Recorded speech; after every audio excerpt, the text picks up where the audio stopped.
Samsung Galaxy A33 dan A53. Dua smartphone mid-range terbaru dari Samsung yang bisa dibilang serupa, tapi tak sama. Dimana enggak, bodi belakangnya kelihatan sama, chipsetnya sama, sama-sama punya OIS dan NFC, sama-sama punya IP67, sama-sama nggak punya audio jack, dan sama-sama nggak dapat charger dan casing di kotak pembeliannya. Tapi bedanya juga banyak. Dan dengan selisih harga sekitar 1 jutaan, apakah berarti A33 5G ini lebih worth it daripada kakaknya A53? Eits, belum tentu. Banyak pertimbangan yang akan gue jelasin di video ini. So, let's go.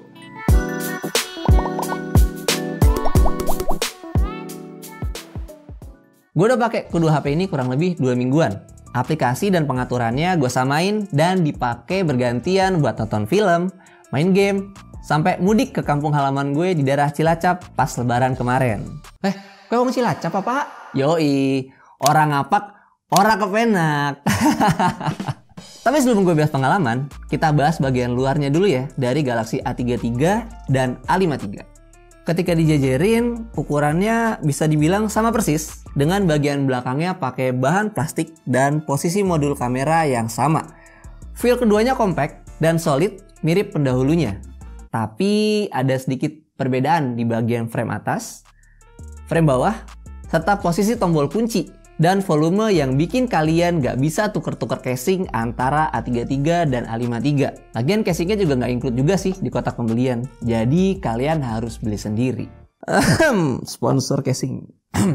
Lanjut kita cek ke bagian layar. Di sini baru terlihat jelas nih perbedaan A33 dan A53. Pertama di bagian kamera depannya, di mana A33 ngasih model poni atau dikasih nama Infinity U.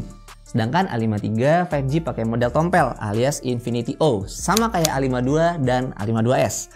Kemudian ukurannya juga beda tipis, sekitar 0,2 inci dengan bezel bagian bawah A33 lebih tebal sedikit. Nah, ketiga, refresh rate-nya juga beda. A33 pakai 90 Hz, sedangkan A53 itu di 120 Hz. Saat dipakai scrolling normal, jujur mata gue nggak terlalu kelihatan bedanya. Tapi buat kalian yang matanya terbiasa sama layar 120 Hz, mungkin bakal kerasa agak nge-lag kalau pakai A33. Ya nggak terlalu signifikan sih, tapi tetap aja berasa. Nah, yang signifikan buat gue adalah satu fitur ini nih, yaitu fitur Always On Display yang cuma ada di A53 aja, sedangkan di A33 nggak ada. Agak disayangkan sih, audio itu harusnya bisa di panel AMOLED. Software-nya tuh sengaja dihilangin untuk ngebedain segmen kedua HP ini. Gua udah terbiasa dengan AOD, makanya jadi agak annoying ketika pakai A33 yang nggak punya AOD. Ya mungkin bisa jadi bahan pertimbangan kalian lah ketika mau ambil HP ini. Namun demikian, ada fitur penting yang dipertahankan di kedua HP ini, yaitu NFC dan IP rating. Emang sih kayaknya NFC itu udah jadi standar wajib HP belakangan ini, terutama di kelas mid-range ke atas. Karena selain buat top up uang elektronik, NFC juga bisa jadi kunci cadangan, transfer file, dan lain-lain. Selain NFC, keduanya juga punya IP67. Jadi, mau dipakai di tengah hujan atau sambil cari inspirasi di kamar mandi, udah aman. Speakernya 2, alias stereo, dan support Dolby Atmos yang suaranya enak. Buat gue, no complaint.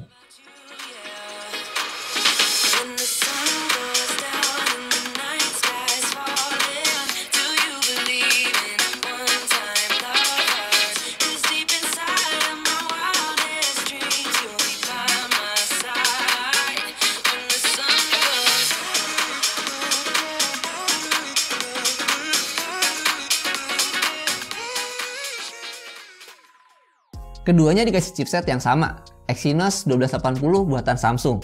Performa di benchmarknya tergolong biasa aja, dengan skor Antutu di 400 ribuan.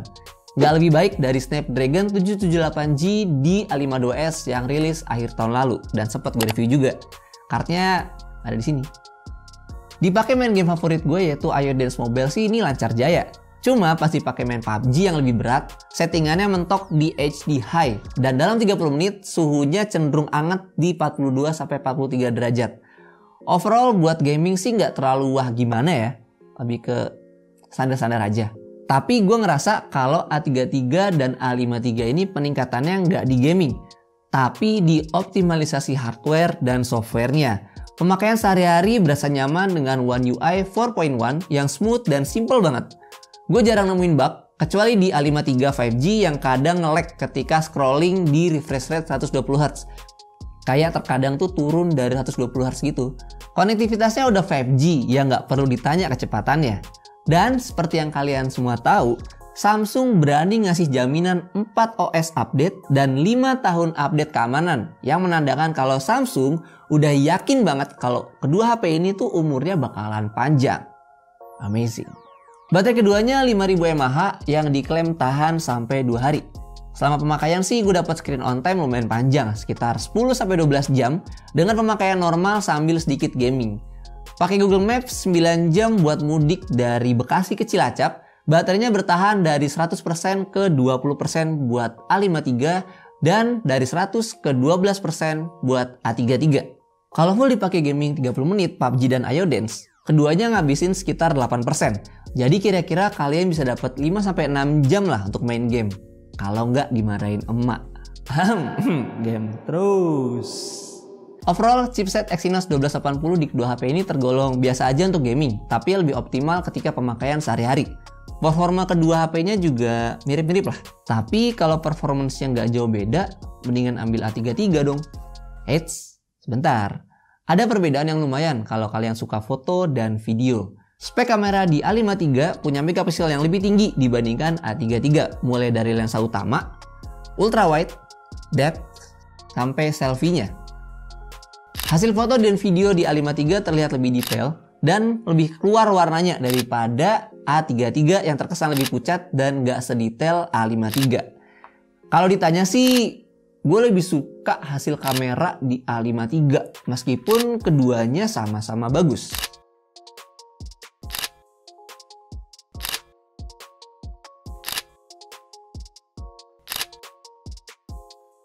Oke, ini hasil kamera dari A33 dan A53.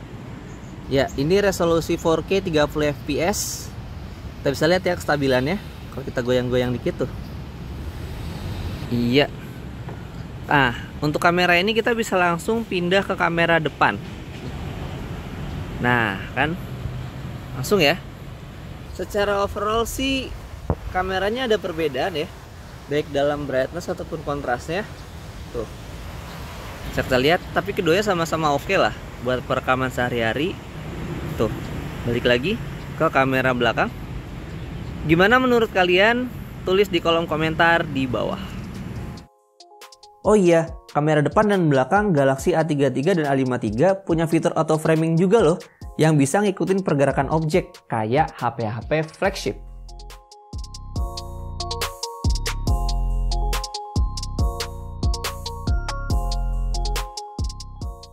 Ada perbaikan di bagian fingerprintnya jadi lebih responsif dari generasi sebelumnya. Gua nggak nemu masalah unlock fingerprint di A33 maupun A53, meskipun mencetnya harus agak lama. Yang masih ganggu itu di haptic feedbacknya, yang masih nggak berubah dari seri sebelumnya. Getarannya nggak senyaman HP lain di kelasnya.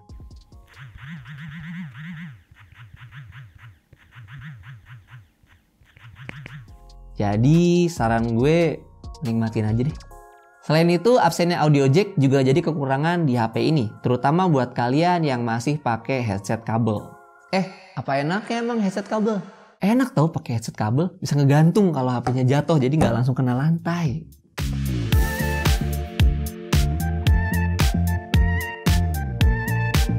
A33 punya 3 varian, 6128, 8128, dan 8256. Sedangkan A53 punya 2 varian, yaitu 8128 dan 8256. Kesimpulan dari gue adalah kedua HP ini ibarat peribahasa serupa tapi tak sama. Mirip dari luar, tapi ada perbedaan di bagian dalamnya. Dan kalau disuruh milih antara A33 atau A53, jujur gue pilih A53 yang unggul dari segi kamera dan layar yang lebih memuaskan gue dalam pemakaian sehari-hari. Tapi di budget 4 jutaan, A33 ini juga layak kok buat dipilih. Tentunya dengan sedikit toleransi di bagian kamera dan layarnya. Jadi balik lagi ke kebutuhan kalian dan dompet kalian. Oke, segitu aja review gue tentang A33 dan A53. Terima kasih udah nonton sampai selesai. Apa pendapat kalian soal kedua HP ini? Yang mana yang lebih worth it? Boleh ditulis di kolom komentar di bawah. Follow sosial media Best Indo Tech, kita ada di Instagram dan TikTok. Sekian, nama gue Gets, dan sampai ketemu di video selanjutnya. Ciao. Oke. Ini yang dibalikin yang mana? Nggak ada nggak?